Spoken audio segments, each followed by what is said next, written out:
กมือ10 นิ้วตั้งพวงมาลาดอกไม้ถวายความเคารพนอบนบไหว้สาพระทิตไลยรัตนพันแผ้วพระแก้วเจ้าตั้งสามประการอันหมายมีพระพุทธพระธรรมพระสงฆ์เป็นสรณะที่ปึ้งขอถวายความเคารพครูบาอาจารย์พระเทรานุเถระเจ้าคณะพระสังฆาธิการทุกรูปเจริญปอนศรัทธาญาติโยมสาธุชนท่านทั้งหลายที่กำลังติดตามรับชมรับฟังรายการสุขกายสบายใจในค่ำคืนวันจันทร์ที่29 มิถุนายน 2569 ในค่ำคืนนี้ซึ่งเป็นค่ำคืนของวันพระใหญ่ตรงกับวันเดือน10เป็งในวันนี้พบปะกันแถมละเนอในรายการสุขกายสบายใจพบปะกันกับอัตมภาพพระครูจันทสรการเจ้าอาวาสวัดทุ่งหมื่นน้อยตำบลหนองหานอำเภอสันทรายจังหวัดเชียงใหม่วันนี้บ่ได้มาตนเดียวเนอศรัทธาญาติโยมได้รับความเมตตาจากท่านอาจารย์พระครูสังฆรักษ์รุ่งโรจน์ชินวโรเจ้าอาวาสวัดป่าบงตำบลหนองหานอำเภอสันทรายจังหวัดเชียงใหม่ก็เดี๋ยวจะได้นิมนต์ท่านอาจารย์ท่านพระครูเพิ่นได้ทักทายกับศรัทธาญาติโยมสาธุชนท่านผู้ชมท่านผู้ฟังทั้งหลายก่อนเฮียเนอะเฮียก่อนก็เดี๋ยวจะได้อู้จาเรื่องราวต่างๆนานากันจะได้วันนี้ก็นิมนต์ท่านอาจารย์ทักทายกับศรัทธาญาติโยมครับครับขอนอบน้อมแด่พระรัตนตรัยพร้อมกันนี้ก็ขอไหว้สาท่านเจ้าคณะพระสังฆาธิการทุกรูปทุกตนตลอดถึงเจริญพรบรรดาศรัทธาญาติโยมที่ได้รับชมรับฟังรายการสุขกายสบายใจในวันนี้อาตมาภาพพระครูสังฆรักษ์รุ่งโรจน์ชินวโรวันนี้ก็มีโอกาสมาร่วมดำเนินรายการกับท่านพระครูจันทสรการเป็นครั้งหนึ่งครับแล้วก็วันนี้เราจะว่าไปตั้งใดกันวันนี้ จะอู้ก่อนอื่นจาต้นรายการนี้ก็ขอสุมาอภัยกับครูบาอาจารย์กับศรัทธาญาติโยม FC รายการสุขกายสบายใจทุกคนทุกท่านเนอะวันนี้เข้ารายการจ้าเพราะว่าวันนี้ครูบาอาจารย์เจ้าหน้าที่โดยเฉพาะท่านอาจารย์พระครูโสพลปริยัติด็อกเตอร์เปิ่นได้สูญเสียครั้งยิ่งใหญ่ก็คือสูญเสียโยมป้อของเปิ่นไปเปิ่นก็ได้ตั้งบำเพ็ญกุศลศพตั้งแต่วันที่ได้หลายวันมาแล้วเนาะแล้วก็จะทำการชาปนกิจในวันพฤหัสบดีที่2เหมือนดูว่าอย่างนั้นก็เดี๋ยวรออ่ากำหนดการขึ้นที่ตัวหนังสือไหลนี่เนาะก็เดี๋ยวจะได้อ่านให้ศรัทธาญาติโยมได้ฟังท่านอาจารย์เพิ่นก็ติดภารกิจในการเป็นเจ้าภาพได้ตั้งบำเพ็ญกุศลศพของโยมป้อเปิ้นเหมือนดูว่าที่จังหวัดแพร่เพราะว่าท่านอาจารย์และพระครูโสพลปริยัติด็อกเตอร์นั่นเปิ้นเป็นคนจังหวัดแพร่โยมป้อเปิ้นก็อ่าถึงแก่กรรมลงไปก็จะต้องเป็นเก้าเป็นกันในการทรงสการตานคาบทำหน้าที่ของลูกให้ดีที่สุดได้ส่งโยมป้อครั้งสุดท้ายไปดีไปงามเพราะฉะนั้นก็เลยเข้ารายการมาจ้าเพราะว่ารายการนี้จะต้องมีลิงก์เพื่อที่จะได้ทำการถ่ายทอดทั้งสัญญาณภาพและเสียงให้กับศรัทธาญาติโยมได้ชมได้ฟังได้รับข่าวสารตลอดจนถึงธรรมะต่างๆนานาก็ขอในฐานะที่เป็นผู้ดำเนินรายการสุขกายสบายใจก็ได้รับความเมตตานุเคราะห์ให้โอกาส ได้รับโอกาสจากท่านอาจารย์พระครูโสพลปริยัติได้มาจัดรายการนี้ก็ขอแสดงความเสียใจไว้อาลัยส่งโยผลบุญกุศลที่เฮาท่านทั้งหลายได้กระทำปั้มเปงมาส่งโยให้เป็นบุญเป็นกุศลไปถึงดวงวิญญาณของโยมป่อเดี๋ยวจะพอจื่อกำเนอะรายการโยมป่อโยมป่อเถิงแก้วคำแสนเนี่ยแก้วคำแสนถึงเป็นโยมป่อของท่านพระครูโสพลปริยัติ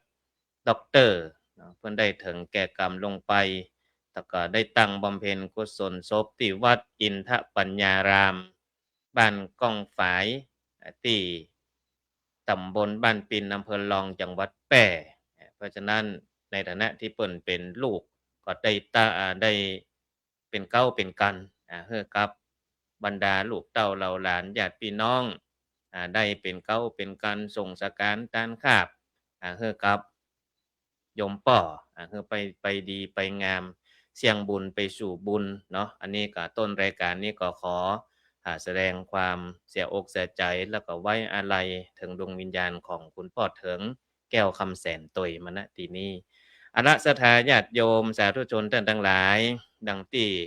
ได้อู้ได้แจกเกริ่นกันไว้วันนี้จะเอาหยังมาอู้มาแจกให้ศรัทธาญาติโยมสาธุชนท่านทั้งหลายให้เป็นพโยชนะเป็นประโยชน์เพราะฉะนั้นตอนนี้ก็ยังแถมเวลาอ่าเดือนเดือนปลายเพราะว่า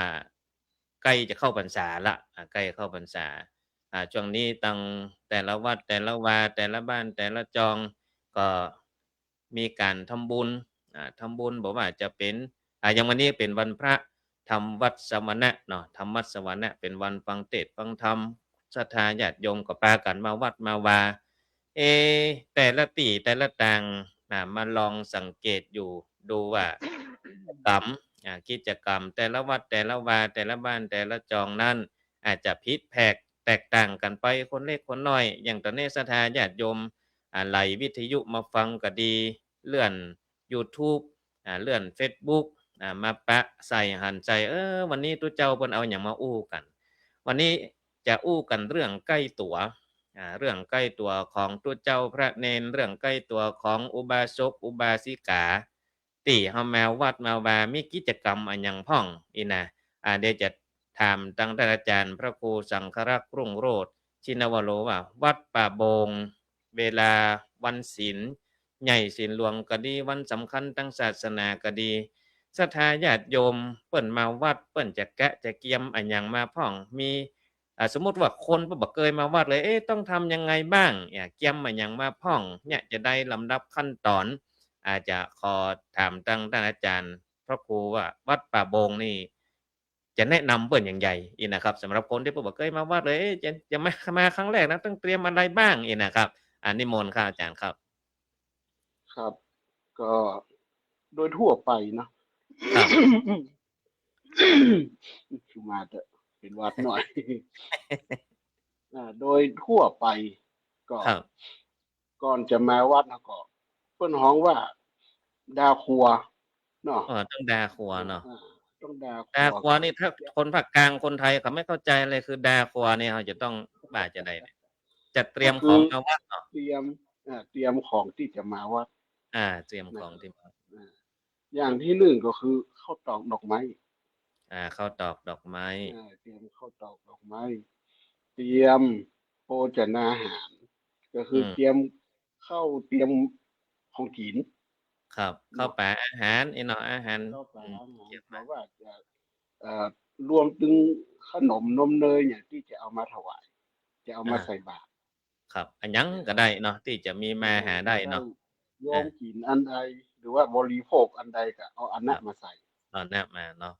ครับครับตามนั้น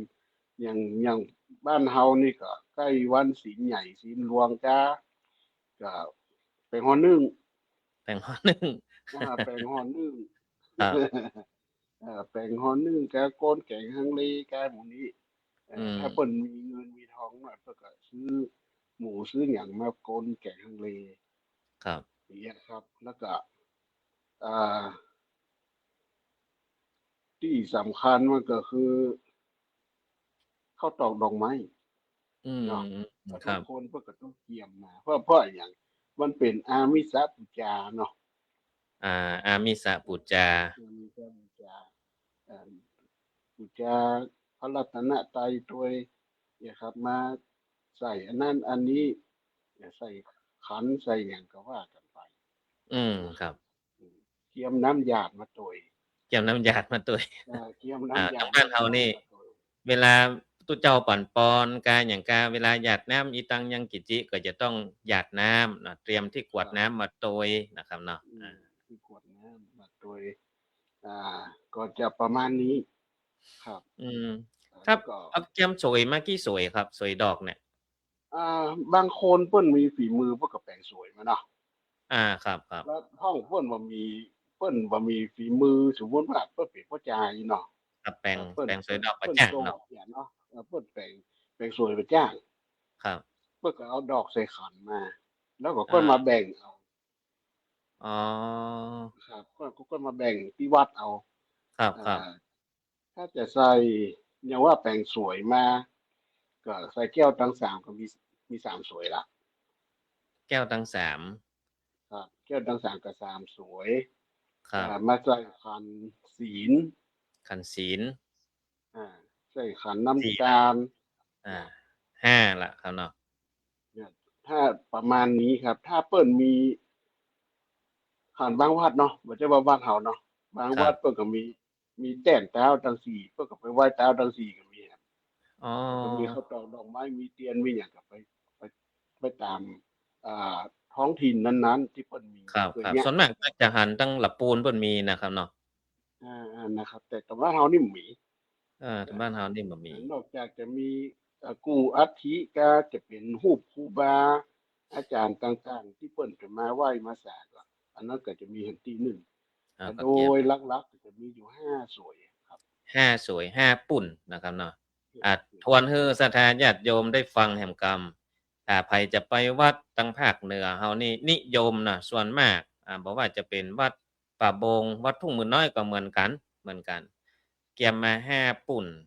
ถ้าบ่ได้ใส่สวยดอกสวยดอกคืออะไรสวยดอกก็คือกรวยดอกไม้ที่มีข้าวตอกดอกไม้ลำเทียนเพิ่นมีขายตามตะกาดก็มีอยู่ที่เพิ่นแปลงขาย บ่เดียวเออมีหมดครับต้นเดี๋ยวใจมีหมดไปที่กาดนี่จบครบอยู่ที่เดียวแต่ถ้าไผจะด่าคนเดียวก็เกียม5ปุ่นอย่างที่อาจารย์พระครูเพิ่นบอกว่าบางคนเพิ่นบ่ได้แปลงสวยแปลงสวยบ่จ้างเพิ่นก็จะเด็ดดอกใส่ขันมาเกียมข้าวตอกดอกไม้ลำเตียนมาแล้วก็มาแบ่งเป็นปุ้นเป็นปุ้นเป็นปุ้นเป็นปุ้นก็คือจัดเป็นส่วนเป็นส่วนเอาใส่ขันแก้วทั้ง3แต่ละวัดก็จะมีอยู่แล้ว แต่ภาคอื่นมีบ่มีหัวแต่ว่าจะมีขันไม้ประกอบกันมาแล้วจะมีสามเหลี่ยมเขาก็เรียกว่าขันแก้วทั้งสามแล้วทำไมต้องแต่งสามเหลี่ยมด้วยครับแบบทรงอื่นมีก่อ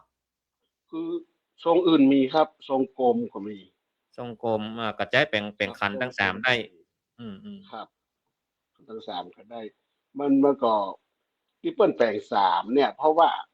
ง่ายต่อการใส่อ๋ออำนวยความนะครับสะดวกง่ายแม่น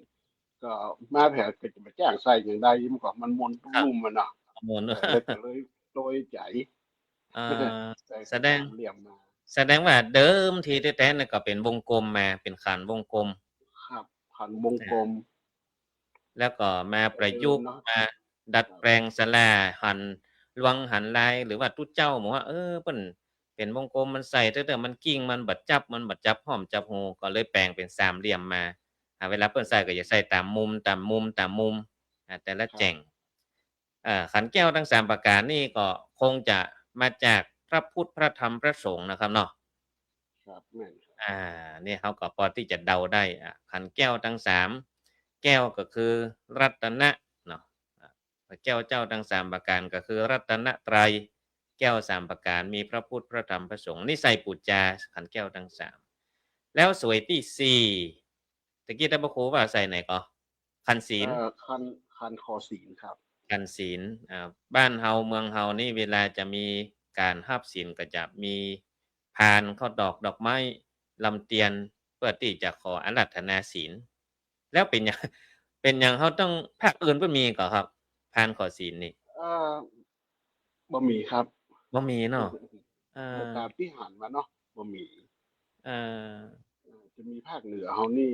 จะมีขันขอศีลอือืมม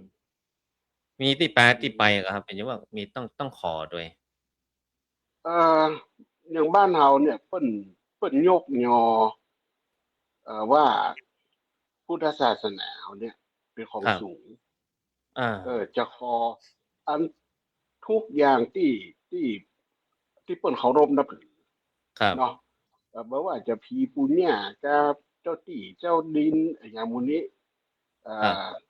ถ้าจะอย่างใดอย่างหนึ่งจะต้องมีข้าวตอกดอกไม้เอออ่าครับเอาไปขอครับนี่นะครับ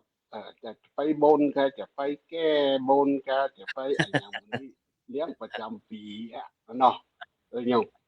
อ่าดังนั้นนี่เปิ้นก็ต้องถือว่าเป็นของสูงอืก่อนมจะขอจะหยังก็ต้องมีข้าวตอกดอกไม้ไปยื่นไปโยงข้าวตอกดอกไม้เปิ้นลำเตียนดูว่าเปิ้นก็มันก็เป็นเครื่องสักการะอย่างหนึ่งเนาะเครื่องสักการะเนาะครับครับขันขอศีลศีลนี่ก็คือว่าเป็นของสูงที่จะขอครับผมจากทุกเจ้ามาปฏิบัตินี่นะก็เลยต้องมีขันข้าวตอกดอกไม้ลำเตียนคอารับแล้วก็แหมโสวย1แหมปุ่น1ก็คือขันน้ำตาลขันน้ำตาลอันนี้จะอยู่ที่ปุจจานก็ครับก็อยู่ไหนอ่าขันน้ำตาลนี่ก็บางที่ก็มีเนาะบางที่ก็บ่มีแต่ถ้าเปิ้นมีเนี่ยคือเปิ้นเอาไว้เฉพาะว่าถ้าเอ่อของตาลเหล่านั้นมันหนักครับมันหนักหรือว่ามันใหญ่โยกบ่ไหวครับก็เลยเอาขันน้ำตาลเนี่ยเอามาแตนแตนครัวใหญ่แตนๆหมู่นั้นครัวที่เรานี่นะจะทานครับขันน้ำตาลอืมอย่างอย่างบางที่ก็มีน้ำต้นคือตัวแหมอาน้ำต้นเดี๋ยวเวลาพระยาดาครัวใส่บาตรเนาะตอนครับที่เจ้าพันเองพระยาดาไว้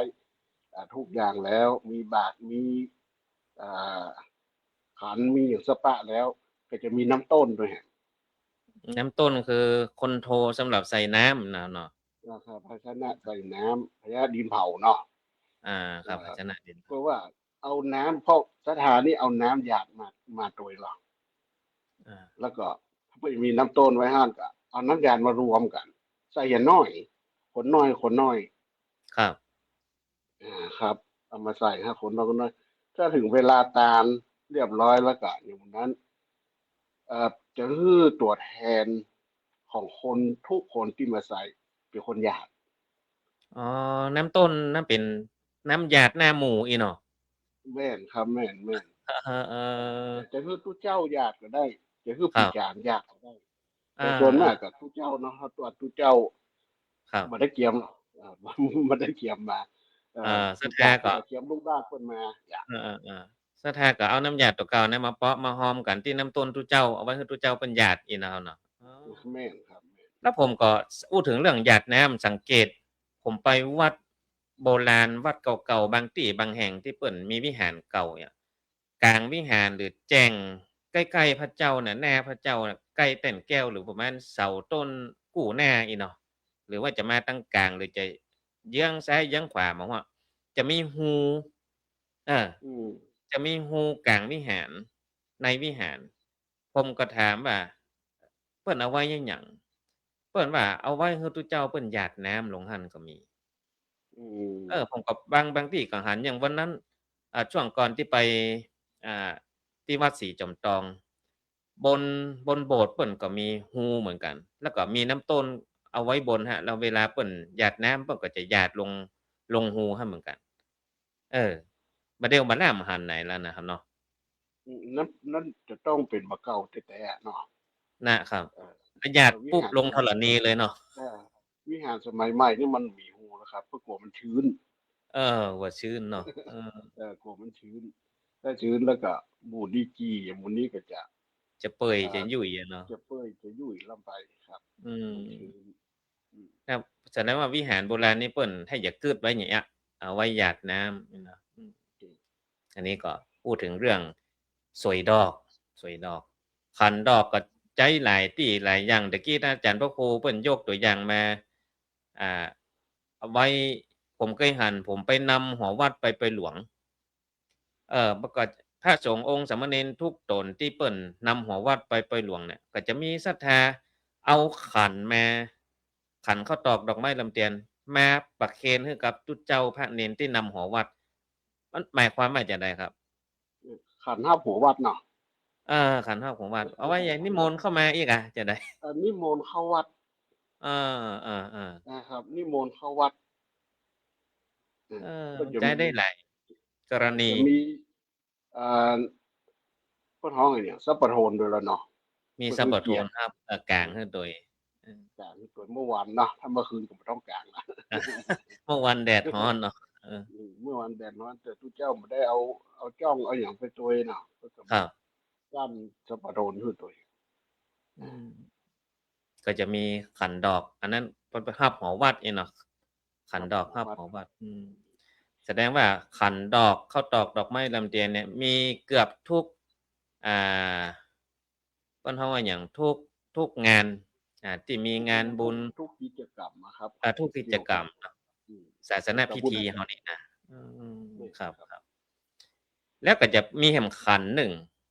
ก็สังเกตหลายอันอันนี้ขันจะอยู่ที่ปุจจานจะมีขันแล้วก็จะมีแก้วน้ำแล้วก็มีส้มปล่อยเออนะครับอยู่ที่ปุจจานแล้วเวลาเปิ้นกล่าวกรรมสุมาโคตารเพิ่นก็จะยกเอาขันข้าวตอกดอกไม้ลำเทียนแล้วก็มีแก้วขมิ้นส้มปล่อยน้ำส้มปล่อยอยู่ในหั้นตัว อันนี้ก็คือนี่ขัขันสุมานสุมาควโคตารขันสุมาควดานแน่มันมีทุกกิจกรรมแต่อย่างที่อาจารย์พระครูว่าเนาะอาเอาไล่มาจนถึงการใส่ข้าวตอกดอกไม้ลำเตียงใส่ขันแก้วทั้ง3ขันแก้วทั้ง3มีขันขอศีล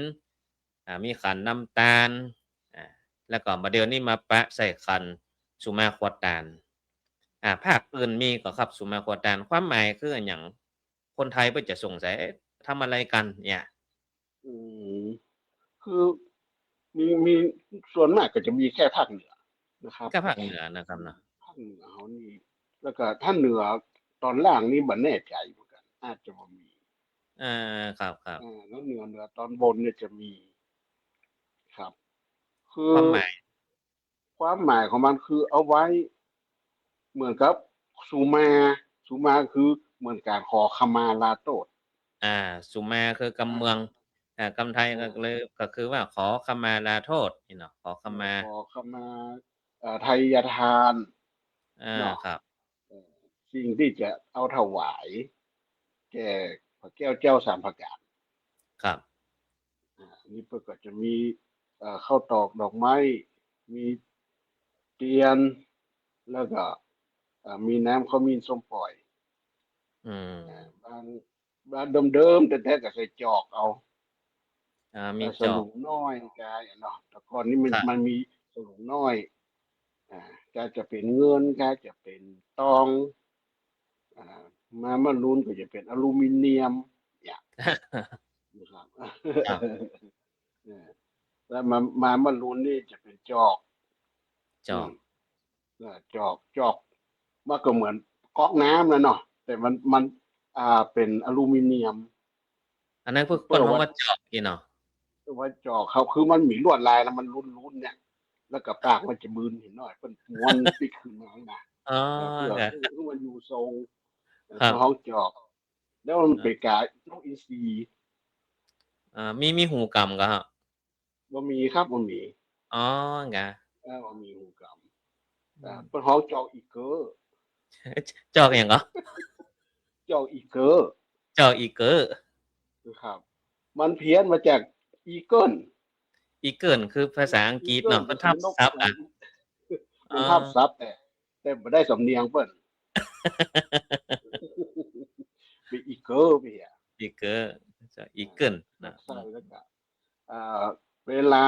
สุมาควตารก็ โดยเดิมๆก็จะตามเตียนตัว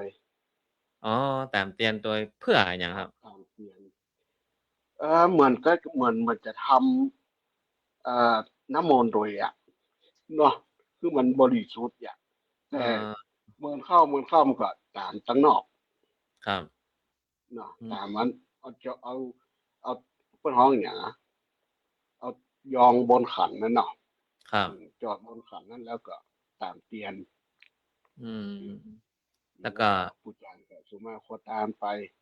การตามเตียนก็เริ่มหายไปบ่มีละเนาะอ่าครับอาจจะด้วยเอ่อจัดยามฮ้อนพัดลมก็อย่างก็กับมันนี้เป็นอุปสรรคมันก็เลยมาตามละมาตามมาเนาะผมก็บ่ลาผ่านนำบ่มีถ้าอย่างแล้วแต่บางบ้านเนาะหรือว่าสมับางบ้านยแต่ก่อนมันก็เหมือนว่าจะมีกรรมสุมาขวดตามเนี่ยเพื่อว่าจีเตียนอีกแล้วล่ะจีก็คือจุดครับอ่าอ๋อเหมือนดูมีนะครับเหมือนดูมีถ้าครับจำบ่ผิดนะอืมเดี๋ยวโอกาสหน้าเนี่ยถ้ามีเนื้อมันที่มันมีคำว่าจิเตียนตามเตียนนี่เดี๋ยวอาจจะได้ขอเมตตาท่านอาจารย์มาอ่านให้ฟังแต่ถ้ามีนะครับถ้าไปปะที่ไหน ก็เดี๋ยวต้องไปเสาะพอกันเนาะ อืมก็มันก็เคยผ่านหูเนาะเคยผ่านหูครับแล้วเพิ่นก็ตามกันแต่ที่กันแต่อืมแล้วก็เดี๋ยวนี้มันก็หายไปตามกาลเวลาครับนะครับสุมาโควตารนี่ใจได้ทุกงานก็ครับงานมงคลงานอวมงคลได้ทุกงานครับได้ทุกงานเนาะได้ทุกงานงานที่ถ้าเนื่องมีวัด้วยทยทานด้วยเรื่องด้วยวัดอันจากการหาการคือพระแก้วเจ้าสามประการนี่นะครับส่วนมากครับทุกงานอ่าอินเกตหรือถ้าแต่งงานกันมีตัวมันก็ต้องดูเวลาด้วยนะครับไม่ใช่ว่าปูจามาหูเวลานี่ก็ไม่ได้นะเออ11 โมงป่ายยังอาอยู่กับบอกเขาท่าเหมือนกันนะ เออครับนี่เพื่อนว่าคุณโยมวริศนันท์วัดอีกแต่ทุกครั้งที่ได้ยินเรื่องราวของทางภาคเหนือสำเนียงและภาษาที่พูดหรือบทกลอนต่างๆทำไมถึงชอบฟังและรู้สึกซึ้งทุกครั้งเพราะว่าข้อความบทความกำอู้กำจามันอาจจะเปิ้นฮ้องว่าหยังคนโบราณนักปราชญ์เปิ้นแต่งสำนวนออกมาให้มันฟังแล้วม่วนหูนะครับเนาะศรัทธาญาติโยมฟังแล้วก็เป็นที่เข้าอกเข้าใจโยมไม่ใช่คนเหนือค่ะเป็นคนราชบุรีแต่งงานมีครอบครัวอยู่กรุงเทพอ๋อนี่ก็ไม่ใช่คนเมืองแต่ว่าฟังแล้วรู้สึกซึ้งฟังแล้วเพราะจับใจนี่อันนี้ก็ขออนุโมทนากับคุณโยมเด้ออาจจะด้วยภาษาแล้วก็ทำนองเนาะอาภาษาแล้วก็อ่าทำนองเวลาเบนตาลกับเวลาอย่างหมูเนี้ยครับ เพิ่นอาจจะฟังแล้วมันก็ม่วนหูเข้าใจพ่องนะเนาะเข้าใจพร่องบ่เข้าใจพร่องก็หมายความว่าเข้าใจบ้างไม่เข้าใจบ้างแต่ฟังแล้วรู้สึกซาบซึ้งนี่เนาะเพราะว่ากิจกรรมหรือว่ากรรมโวหารต่างๆนานาโดยเฉพาะทางภาคเหนือของเรานี่อย่างปั่นปอนปั่นปอนทางภาคกลางอาจจะมีกันญาถาสปปีมีพระวัตตุศัพท์หยังมีกับบาลีอีกอะเนาะแล้วก็ทางภาคเหนือของเราเนี่ย ก็จะมีกำปั่นปอนโวหารเพิ่นก็จะเอ่ยชื่อของเจ้าภาพเอ่ยชื่อวัตถุประสงค์ตาลเนื่องในหยังนาตาลวันเกิดกาตาลหาพ่อเกิดไม่เกิดเจ้ากรรมนายเวรเทพบุตรเทวดาตาลไว้ปลายภาคหน้าก็เพิ่นจะมีโวหารโดยการสืบทอดมาจากครูบาอาจารย์ครูบาอาจารย์อย่างตุลุงเพิ่นก็จะปั่นให้กับพระสงฆ์องค์สามเณรลูกวัดลูกวาที่จะมาสืบเอากำปอนเพิ่น หรือว่าฟังเอาจนจำก็ได้ถ้าพระเณรตนนั้นเพิ่นสนใจเพิ่นฟังเพิ่นก็จำเอาไปว่าต่อกำอันตุลุงเพิ่นก็จะเขียนเป็นหญ้าไว้เขียนเป็นหนังสือเป็นสมุดไว้แล้วก็อ้าวมึงเอาไปท่องเวลาโยมเพิ่นมาตามอย่างเฮาจะได้ปั่นปอนได้ก็เลยได้สืบกันมาอย่างนั้นนะครับเนาะแล้วก็โวหารก็แตกต่างกันไปแต่ละสำนัก ครูบาอาจารย์ตัวนั้นว่าอย่างนั้นบางตนก็ปั่นปอนยาวปั่นปอนม่วนอ่าโดยเฉพาะทางภาคเหนือของเราเนี่ยเพิ่นจะมีการปั่นปอนแบบโวหารนะครับเนาะอันนี้ก็เป็นที่เพราะว่าเป็นภูมิปัญญา ภูมิปัญญาเป็นวัฒนธรรมคุณโยมนี่เพิ่นอ่านว่าหยังเนี่ยอาจารย์ภาษาอังกฤษเนี่ย จิมินี่ก็ Gemini เหมือนกับหยังอะ Gemini หยังนั้นกะปอืมระมาณนั้นน่ะ กราบนมัสอ่านได้การประมาณนั้นครับผมอืมอันนี้ก็ขออนุโมทนาคุณโยมเด้อเข้ามาทักทายถวายกำลังใจ เมื่อก่อนฟังเข้าใจ40%อาอ๋อแสดงว่าตอนนี้ฟังเข้าใจมา80%แล้วเออเพราะว่าบางคำเนี่ยคำภาคเหนือของเรานี่ก็คล้ายๆกับภาคกลางแต่ว่าสำเนียงบ่ได้เนาะสำเนียงบ่ได้แต่ถ้ากำเลิกกำเดิกอย่างที่อาจารย์พระครูอู้บางคำนี่ก็เมืองแต๊ๆนะ เริ่มจะสูญหายไปกำเมืองถ้าเราบ่อู้ไผจะอู้เนาะถ้าเราไม่พูดใครจะพูดมันก็จะหายไปเพราะฉะนั้นพระสงฆ์องค์สามเณรก็มีส่วนสำคัญในการอนุรักษ์รักษาวัฒนธรรมการพูดการอู้เหนือกำอู้กำเมืองอย่างญาติโยมเพิ่นต่างจังหวัดฟังแล้วโอ้ฟังแล้วเพราะฟังแล้วม่วนคนเหนือนี่คงด่าไม่เจ็บนะ ด่าเหมือนไม่ด่าเลยอีนะฟังแล้วไม่รู้สึกโกรธเลยเนาะด่ายังเพราะยังม่วนเลยอีนะอันนี้ก็ขออนุโมทนากับคุณโยมเด้อที่เข้ามาอู้มาจากันตะกี้อู้ถึงเรื่องอ่ากันดอกเกียมกิจกรรมต่างๆนานาบอกว่าจะเป็นงานอวมงคลงานมงคลถ้ามีของถวายวัตถุไตรยทานไตรยธรรมสังฆทานต่างๆที่จะมีถวายก็จะมีการสุมาขวดทานก็คือของที่จะเอาถวายทานเนาะสุมาสเตือเวลาเราตกแต่งดาเราไปกำไปยุบไปมันมือมันเปื้อนกาถ้วยโถโอชามแบบตันได้ล้างบ่สะอาดเท่าใดก็ได้ด่าได้อู้ได้จาได้กำหยาบกำปาโลต่างๆคณะที่เราตกแต่งดาก็เลยสุมาตัวเนี่ยซึ่งเป็นของที่บริสุทธิ์หมดใสก่อนจะกินจะทานแก่พระแก้วเจ้าทั้ง3ประการเนาะอันนี้ก็เป็นวัฒนธรรมทางภาคเหนือของเราคงจะมีแค่ภาคเหนือเนี่ยที่มีกำสุมาขวดทานนะ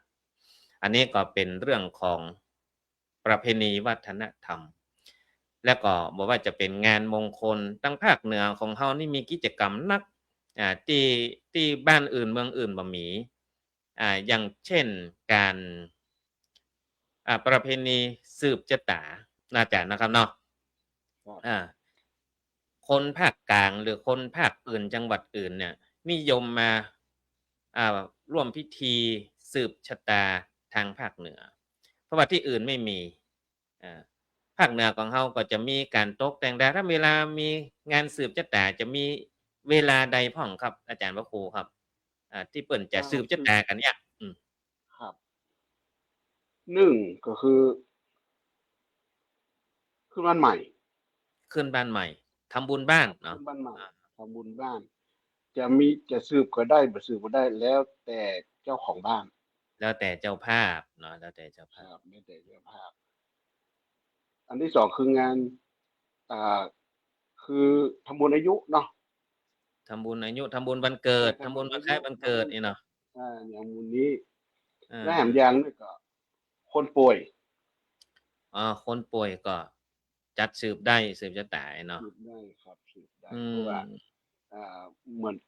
เกือเปิ้นไปดูเหมือดูหมอมาอายุจนอายุจะถึงคราวอย่างกำนี้เขาก็มาสืบชะตาคือต่อยืดยาวไปแห่งอ่าอย่างได้อยู่อย่างชื่อ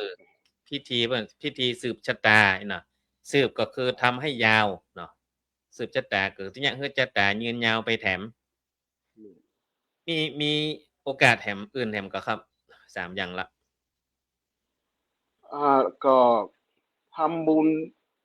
มงคลต่างๆทำครบรอบวันสถาปนาการอันอย่างบุญนี้แกจะได้หมดครับอืมเออเพื่อได้เพื่อความหมดเป็นสิริมงคลแก่เจ้าภาพครับ เนาะอาแล้วก็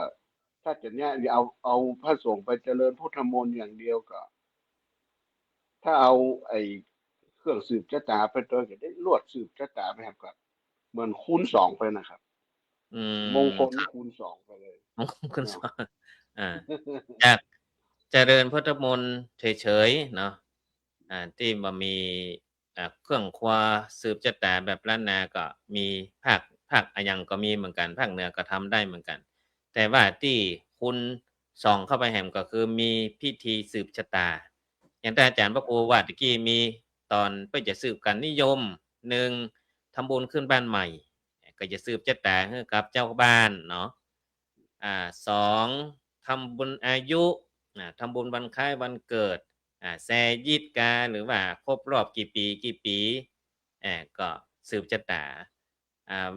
โอกาสที่3ก็คือผู้ป่วยอ่าผู้ป่วยบ่สบายอ่าสืบชะตาอายุให้อยู่อายุมั่นขวัญยืนไปแถมสมเป็นกิจกรรมเป็นพิธีกรรมของภาคเหนือของเรานะครับแล้วก็โอกาสที่4ก็งานมงคลทั่วไปที่เป็นงานมงคลเขาสืบชะตานี่เหมือนนิยมในงานอัปมงคลนะครับเนาะหมอหมีบันนิยมครับอ่าเพราะว่าเฉพาะงานมันมงคลเกิดเฉพาะงานมงคลแล้วก็จะต้องแยกตอนมะงายตัวตอนตะวันขึ้น ว่าไงคืออะไรครับหลวงพ่อ ตอนมะงาย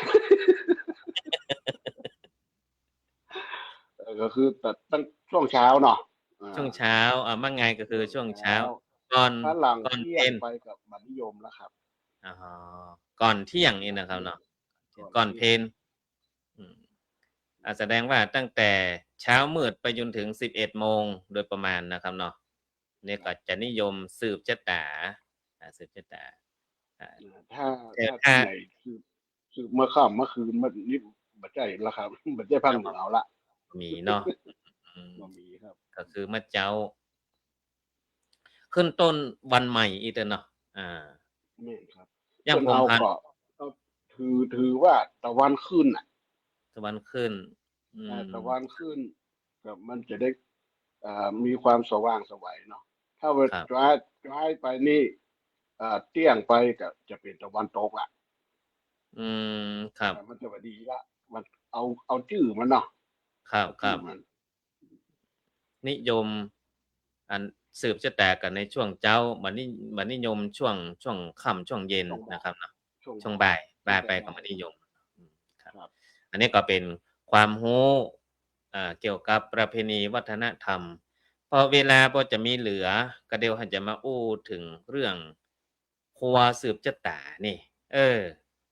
พูดเหนือไปแปลกลางด้วยนะเจ้าค่ะ ได้กะได้เดี๋ยวถ้าคำเมืองคำไหนที่มันเลิกมันเดิกลงไปนี่เดี๋ยวจะอธิบายให้นะคือมันฟังแล้วมันเป็นภาษาเหนือที่ดั้งเดิมมากคุณโยมเนาะเดี๋ยวถ้าคำไหนที่มันดั้งเดิมเกินสงสัยว่าโยมจะฟังไม่เข้าใจเดี๋ยวก็จะแปลให้นะเออฟังแล้วก็เดี๋ยวเดาม่วนดี บ่ถูกเดี๋ยวเดาบ่ถูกก็บ่ฮู้ความเดี๋ยวหมายอ่าถ้าไม่รู้ความหมายมันก็ไม่เข้าใจเนาะเพราะฉะนั้นเดี๋ยวถ้าอาจารย์พระครูวัดประบงเปิ้นอู้กับเมืองมานักๆเดี๋ยวจะแปลให้โยมก็แล้วกันเนาะแต่กี้มั่งไงนะคงไม่เข้าใจอะเนาะมั่งไงก็คือช่วงเช้าเนาะตั้งแต่เช้ามืดไปจนถึง11 โมงโดยประมาณเนาะเพราะเวลา11 โมงเดี๋ยวพระจะฉันเพลกันแล้วเนาะเพราะฉะนั้นก็มีเพิ่นคำว่ามั่งไงตั้งแต่ตอนกินข้าวเจ้าข้าวงายอีตัวนั้นก็ข้าวงายครับเข้าง่ายอืมข้าวงายบางถ้าคนก็นี่มาไม่เข้าใจก็เออมันเลยเข้างานมาก็ขวาย เออกินข้าวป่ายเนาะเนาะ เข้าขวาย เออข้าวงายก็คือข้าวเช้านะโยมเด้อเดี๋ยวถ้าภาคเหนือคนเขาถามว่ากินข้าวงายแล้วกะเนี่ยก็ต้องเข้าใจว่าข้าวงายก็คืออ๋อข้าวเช้าเนาะถ้ากินข้าวตอนแล้วยังเนี่ยข้าวตอนก็คือข้าวเที่ยงเนาะข้าวกลางวัน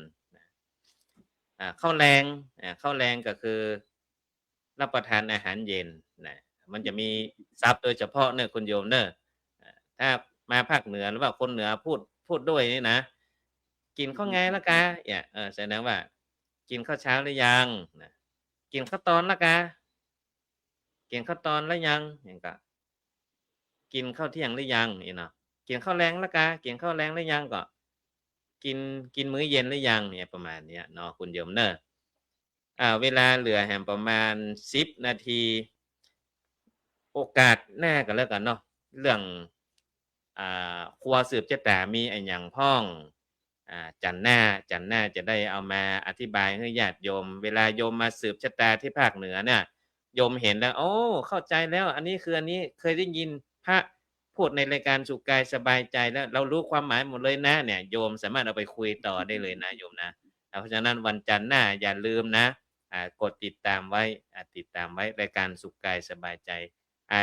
วันจันทร์หน้าจะเอาเรื่องครัวสืบชะตาชอบฟังเหนือเหมือนกันครับผม สาธุสาธุเจริญพรเนอะคุณโยมเนอะฟังเข้าใจไป10%นี่ก็โอเคแล้วนะ จะขอเวลาท่านอาจารย์พระครูกับญาติโยมทั้งหลาย จะสาธิตกรรมสุมาควตารสุมาควตารนี่อันนี้เป็นฉบับตัวหนังสือล้านนาของอดีตเจ้าอาวาสที่สึกไปแล้วก็เสียชีวิตไปแล้วเช่นเดียวกันท่านเขียนไว้เป็นภาษาเหนือนี่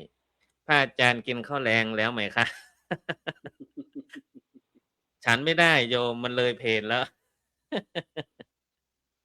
ข้าวแรงนี่กำเมืองก้นเขาว่าอย่างก็ข้าวเย็นใจจะได้ข้าวเย็นก็คือข้าวเมืองข้าวเย็นข้าวแรงนะเนาะ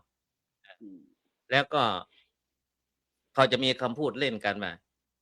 พระไม่ฉันเย็นเพราะว่าต้องอุ่นอย่างก่อนนี่นะ อันนี้โยมเป็นเซลมาพระอาจารย์กินข้าวแรงแล้วไหมคะวะก็เดี๋ยวจะเอากรรมสุมาโคตารมาว่างให้ฟังเนี่ยมีเวลาตันแถมสักน้อยหนึ่งเพราะเป็นตัวอย่างเนาะอะหังวันตามิสัพพะวะโทตานังสัพพังโตสังฆมันตุโนสาตุโอกาสะพันเตข้าแต่สัมภาวะโทตนาบัดนี้ไม่มีมูลศรัทธาผู้ข้าทั้งหลาย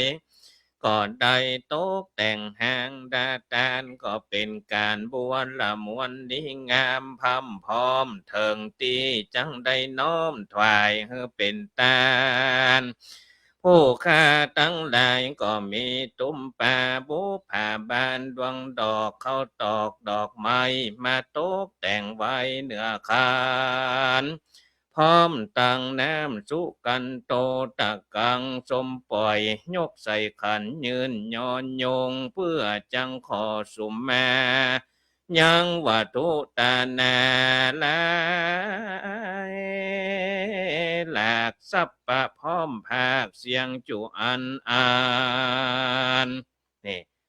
เดี๋ยวถ้ามีเวลาก็จะเอามาว่าให้จบอันนี้เวลามันน้อยละอันนี้เป็นตัวอย่างให้ฟังว่ามันมีกรรมสุมาควตารตัวเนาะเหลือเวลาประมาณ5นาทีกันเดียวจะได้อาจารย์มีข่าวประชาสัมพันธ์อย่างก็ครับกับวัดกับวามีก็ครับบ่มีเด้อครับบ่มีเด้อก็จะมีอ่าโครงการอ่าโรงลงศพโรงศพครับวัดป่าบงก็บริจาคลงศพรับบริจาคโดยแล้วก็บริจาคให้คนอื่นตัวนะครับเนาะนี่เป็นโครงการของวัดป่าบงติดต่อได้ที่วัดเลยครับก็ว่าจะได้ที่วัดเลยครับได้ที่วัดเลยครับก็จะเอาตามเบอร์โทรนี่ก็ได้ครับที่ไหนเนาะที่ตัวหนังสือไหลตั้งเปิ้นนี่เนาะก็จะมีเบอร์โทรของวัดประบงอาจารย์จะบอกคำกำก็ได้นะครับเผื่อญาติโยมเพื่อจะได้โทรไปแจ้งความเจตนาอยากรับเป็นเจ้าภาพลงศพเพื่อผู้ยากไร้ของวัดประบงนี่นะครับนิมนต์ฝากเบอร์โทรได้ครับเบอร์โทรมือถือนิยมเนอร์